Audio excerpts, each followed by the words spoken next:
chocolate moist cake with chocolate ganache, caramel, and whipped cream icing. 6x4 ang size ng cake na gagawin ko ngayon.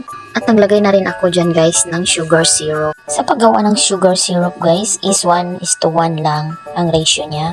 1 cup ng water at 1 cup din ng white sugar.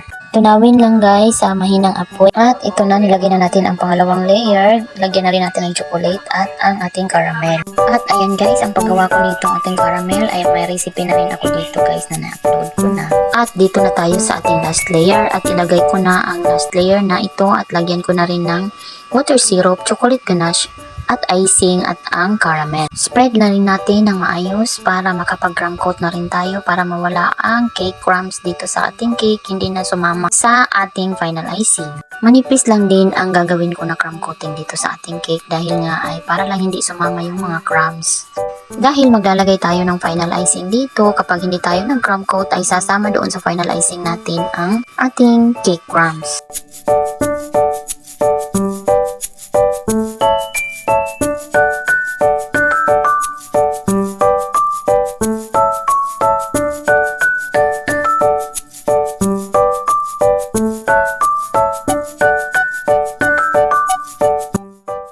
Ito na ang ating final icing at paikutin lang natin ang ating turntable guys. White lang ang icing na nilagay natin dito sa ating chocolate cake.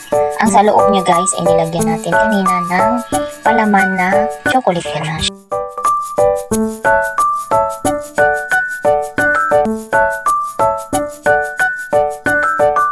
At dahil may nakikita tayo dito na hindi nalagyan ng icing ay lagyan natin guys para nga ay maging pantay ang pagkalagay natin ng icing dito sa ating cake.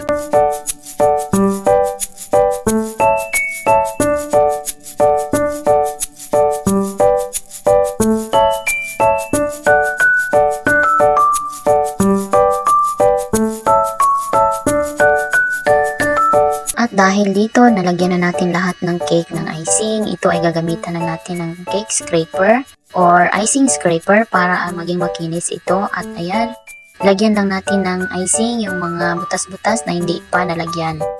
At paikot-ikutin lang natin guys ang ating turntable at pakinisin natin sa taas gamit ang ating spatula at may kagawa na tayo ng cake na ito na pa-order natin. Ayan na guys, makinis na siya. Ilagay natin sa chiller. Maraming salamat sa panonood. God bless!